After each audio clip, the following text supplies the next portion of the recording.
সকলকে আমার ইউটিউব চ্যানেলে স্বাগতম। আশা করি সকলে ভালো আছেন। আজকে কথা বলবো একটা south Indian mythological crime thriller বা সিরিয়াল কিলিং এই সিনেমা নিয়ে।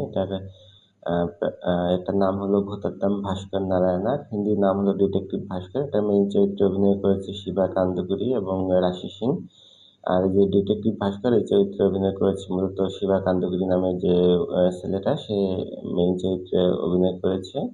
আর নাম শুনেই বুঝতে পারতেছেন যে এটা যেহেতু মাইথোলজিক্যাল ক্রাইম থ্রিলার টাইপের সিনেমা, তাই এটার পুরাণের বা আগের দিনের অনেক কাহিনীর সাথে কাহিনী নিয়েই এই সিনেমাটা তৈরি। যদি কাহিনীটা ছোট্ট করে বলি তাহলে মানে আগে দেবতা এবং অসুরদের মধ্যে যখন যুদ্ধ চলে তখন অমরত্ব পাওয়ার জন্য সমুদ্র মন্থন করে অমৃত পান করতে হবে। তো এই সমুদ্র মন্থনের সময় দেবতাদের সাথে অসুররাও যোগ দেয় এবং যখন আর কি অমৃত পান করার সময় হয়, তখন একজন অসুর অমৃত পান করার সময় দেবতারা তাকে হত্যা করে। যেহেতু তার মুখ শুধুমাত্র বা মাথা আর ওইটুকু অমৃতর ছোঁয়া পায়, তাই তার মাথাটা অমরত্ব লাভ করে। মানে পুরো শরীরটা মৃত হলেও মাথাটা অমরত্ব লাভ করে। তো পরবর্তীকালে এই অসুরদের যে বংশধর তারা আর কি এই অসুরকে আবার ফিরিয়ে আনার জন্য বিভিন্ন যজ্ঞ করে। তো যজ্ঞের একটা নিয়ম ছিল যে 18 জনকে বলি দিতে হবে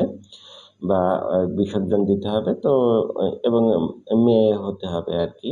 তো এটা বিভিন্ন কাহিনী আছে, আপনারা সিনেমা দেখলে বুঝতে পারবেন। তো তাদেরকে বলি দেয় মানে হত্যা করে। তো সেটা এই হত্যার রহস্য খোঁজা নিয়েই মূলত এই সিনেমাটা তৈরি। আর এটা খুব বেশি বড় সিনেমা, 2 ঘন্টা 21 মিনিটের সিনেমা। আর সবচেয়ে মজার বিষয় হলো বা ভালো বিষয় হলো এটা আপনারা ইউটিউবে পেয়ে যাবেন। এখন সিনেমা আমার কেমন লেগেছে যদি বলতে হয়, তাহলে আমি বলবো যে সিনেমাটা আমার কাছে খুবই ভালো লেগেছে।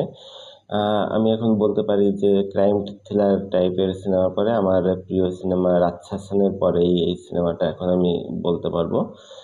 যদিও এটার আইএমডিবি রেটিং কিন্তু অতটা ভালো না, কিন্তু আমার কাছে যথেষ্ট ভালো লেগেছে এই সিনেমাটা। মানে পুরা একটা ক্রাইম থ্রিলার বা সিরিয়াল কিলিং টাইপের যে ধরনের সিনেমা আমি দেখতে চাই, এই ধরনের সিনেমা এটা বলা যায়। যদিও 100% ফুলফিল করে না, তারপরেও যথেষ্ট ভালো। এটার আপনারা বুঝতেই পারতেছেন যে 18 জন খুন হচ্ছে, বিভিন্ন সময়ে খুন হচ্ছে, ইন্টারেস্টিং ভাবে খুন হচ্ছে এবং তাদের এই খুনের রহস্য উদ্ঘাটন করার জন্য সবাই চেষ্টা করতেছে। এটাই এক এটাই মানে সিরিয়াল কিলিং টাইপের সিনেমা, এই ধরনের এলিমেন্টই আমরা আর কি চাই। তবে কিছু কিছু জায়গায় আর কি আমার কাছে একটু অড লেগেছে, একটু বেখাপ্পা লেগেছে। বিশেষ করে যে শেষের ক্লাইম্যাক্সটা আরেকটু দীর্ঘ হলে ভালো হতো।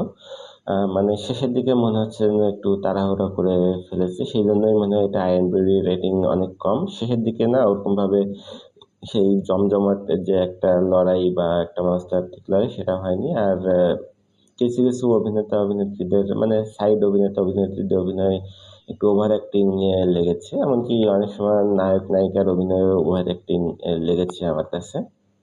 এমনি বাদ বাকি যে সবকিছুই মোটামুটি আমার কাছে ভালোই লেগেছিল। বিশেষ করে সিরিয়াল কিলিং বা থ্রিলার পার্টটা একদম জবরদস্ত ছিল। শেষের ক্লাইম্যাক্সে আরেকটু বেশি সময় নিয়ে করতে পারতো। 2 ঘন্টা 21 মিনিটে না করে 2 ঘন্টা এটা 40 মিনিট 45 মিনিটে করলে হয়তো আরো একটু ভালো হতো।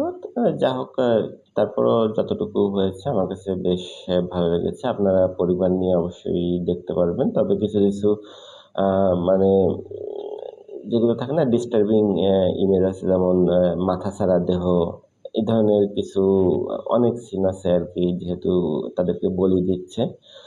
ফলে শিশুদের নিয়ে দেখার ক্ষেত্রে একটু সতর্কতা অবলম্বন করতে পারেন। এমনি বাদবাকি সবকিছু একদম ভালো ছিল। আমার কাছে খুবই ভালো লেগেছে। আপনারাও দেখতে পারবেন যেহেতু এটা ইউটিউবে অ্যাভেলেবল।